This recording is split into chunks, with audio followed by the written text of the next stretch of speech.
जय गजानन नमस्कार. सोनापूर्णाच्या पर्स्पेक्टिव्ह दृष्टिकोन या सिरीजमध्ये तुमचे स्वागत आहे.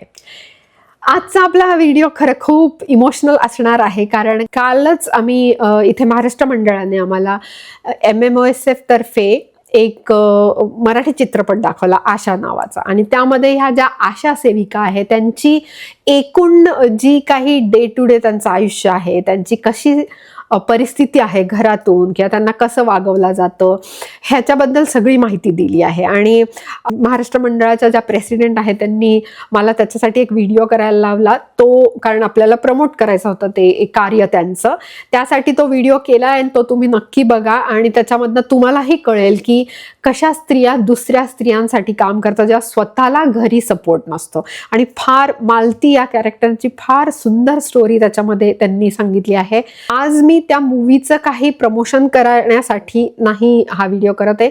आज ना मी तुमच्यातली जी आशा आहे तिच्यासाठी खरं हा व्हिडिओ करत आहे. मला असं वाटलं ना की हा जो सिनेमा आहे ना ह्याच्यामध्ये जे आहे की हा आपल्या सगळ्या स्त्रियांचा आरसा आहे. खरं आपल्या सगळ्यांची परिस्थिती दाखवली. म्हणजे आपण ना सगळं काही करत असतो, व्यवस्थित घराला देत असतो, सगळे काही जबाबदाऱ्या पार पाडत असतो, अगदी लहानपणापासून आणि मग लग्न झाल्यावर हे ते. पण ना त्या प्रोसेसमध्ये ना आपण स्वतःला हरवून जातो. आपल्यालाच समजत नाही की आपल्याला काय पाहिजे आहे किंवा आपलं काय. कारण कसं असतं, डे टू डे जेव्हा तुम्ही रोज तेच तेच तेच करत असता, सगळ्यांकडे लक्ष देणार. अर्थात हे स्त्रीचं कर्तव्य, मला काहीच प्रॉब्लेम नाही. कारण मी ज्या एज, आता मी 50ची आहे, त्यामुळे ज्या डे आणि एजमध्ये आम्ही वाढलोय की स्त्रीने घरच्यांची काळजी घ्यायची, तिथूनच अजून पण विचार येतो. पण घरच्यांनीही त्या स्त्रीकडे बघितलं पाहिजे हे मात्र मला नक्की कळून चुकलं आहे. पण एनिवे, आपण तिकडे न जाता हे बघू की हो, तिने काळजी घेतली, पण त्या ज्या काळजीमध्ये ना तिने स्वतःला नाही हरवून गेले पाहिजे. मग ती स्वतःचं अस्तित्व तरी तिचं थोडं राहिलं पाहिजे. कारण काय होतं ना, इव्हेंच्युअली घरामधले सगळे, म्हणजे मुलांचं तुम्ही करत असाल, सासू सासऱ्यांचं करत असाल, नवऱ्याचं करत असाल, दीरा नंदा जे कोणी आहे तुमच्या आयुष्यात सगळ्यांचं तुम्ही व्यवस्थित करत असाल, पण त्या प्रोसेसमध्ये जर तुम्ही स्वतःला हरवून जात असाल किंवा स्वतःमध्ये एक न्यून भावना किंवा एक न्यूनगंड म्हणतो तो येत असेल किंवा आपल्याला खूप इन्फिरियर वाटायला लागला असेल, तर ते खूप मला वाटतं आयुष्य जगण्यासाठी खूप कठीण आहे. तर मला असं वाटतं की आपण जेव्हा घर सांभाळतो, जबाबदाऱ्या सांभाळतो, तेव्हा मनात कुठेतरी असं वाटतं की माझं आयुष्य कुठे गेलं, म्हणजे मी नक्की काय केलं.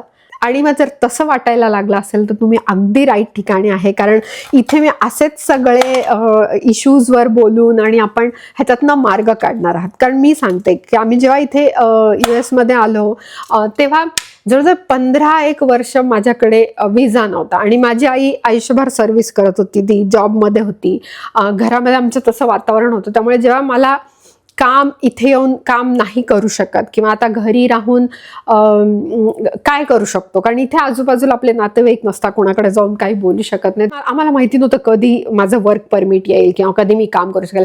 आणि त्या वाट पाहण्याच्या ज्या परिस्थितीमध्ये तेव्हा काय करायचं, हा जो माझ्याकडे खूप मोठा प्रश्नचिन्ह होता, त्याच्यातनं मला वाटतं जे काही माझा मार्ग निघाला किंवा महाराजांनी मला जसं जी काही स्फुरण दिलं, जी स्फूर्ती दिली, ज्याच्यातनं मी काय काय पावलं घेऊन काय काय शिकले किंवा कसं ते वापरलं आणि पुढे त्याचा कसा उपयोग झाला, ती ही सगळी जर्नी आहे.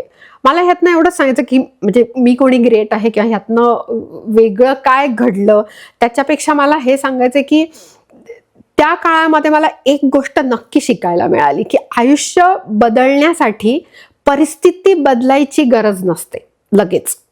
स्वतः त्या परिस्थितीकडे बघण्याचा दृष्टिकोन बदलायची गरज असते किंवा स्वतःकडे पाहण्याची आपण ती नजर बदलली पाहिजे.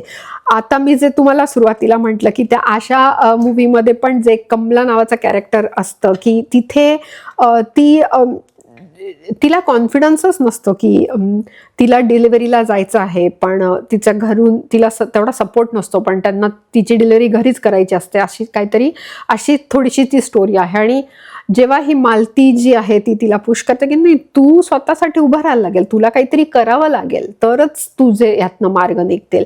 आणि मला वाटतं का ही जी शक्ती आहे ही आपण कुठेतरी जर घरातच असू ना, तर असं नाही घरातले कुणी काही आपल्याशी वाईट वागतं, आपणच ती विसरून जातो, आपण ती वापरतच नाही, कारण गरज लागत नाही आपल्याला, कारण आपण रोजच्या त्या दिनक्रमात इतके स्वतःला घडून घेतो की हे हे हे हे असं करायचं, आपण विचार करण्याचं सोडून देतो. आणि ते मला वाटतं त्यात I am not very happy with social media, reels आणि फोन वगैरे, कारण त्यांनी ना नुसतंच एक काय म्हणतो एक मोनोटोनस स्क्रोलिंग होते, आपण काही शिकत नाही आहे त्यातनं. तर स्त्री म्हणून आणि तुमची एक जवळची मैत्रीण म्हणून, तुमची ताई म्हणून मला एक नक्की सांगायला आवडेल तुम्हाला की प्लीज आशा म्हणजे ती आपण स्वतःमध्ये ती आशा निर्माण करूया की नाही, आपण स्वतः यातनं काहीतरी करायचंय, आपण मार्ग काढायचे, आपण स्वतःला इतकं सक्षम करायचं आहे इन एव्हरी वे. म्हणजे आपण घरात असलो तरी आपणच स्वतःकडे बघण्याचा दृष्टिकोन बदलायचा आहे.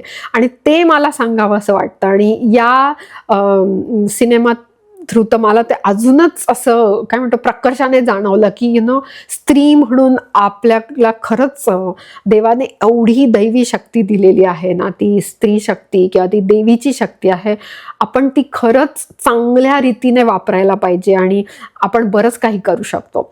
तर मी या सदरामध्ये या रिलेटेडच पुढचे आपले काही माझे अनुभव तुमच्याशी शेअर करत राहणार आहे. आणि तुम्ही पण प्लीज, तुम्हाला थोडा पण असा न्यूनगंड असेल की तुम्हाला वाटत असेल की आपण इनफ नाही आहे, की आपण आपल्याकडनं नीट गोष्टी घडत नाही, आपण बरोबर करत नाही आहे काही गोष्टी, किंवा लास्ट की मला माहीतच नाही की आयुष्यात काय चाललंय, म्हणजे सगळं आहे पण सुख नाही वाटत आहे, तर तुम्ही ॲटलिस्ट या व्हिडिओला लाईक करा किंवा कमेंटमध्ये मला सांगा, कारण आपण यातनं नक्की मार्ग काढणार आहोत. आणि ही सिरीज त्याच दृष्टीने आपण बोलणार आहोत की कसे स्ट्रगल्स असतात आणि आपण ह्यातनं काय करू शकतो. तर तुम्हाला हा व्हिडिओ कसा वाटला हे नक्की तुम्ही प्लीज लाईक करा आणि कमेंटमध्ये सांगा की तुम्हाला एकूण ह्याच्याबद्दल काय वाटतं, कारण आय एम शुअर प्रत्येकाचे वेगळे अनुभव असतात आणि प्रत्येकामध्ये ती शक्ती असते आणि तुम्ही वेळोवेळी ती वापरलेली पण आहे.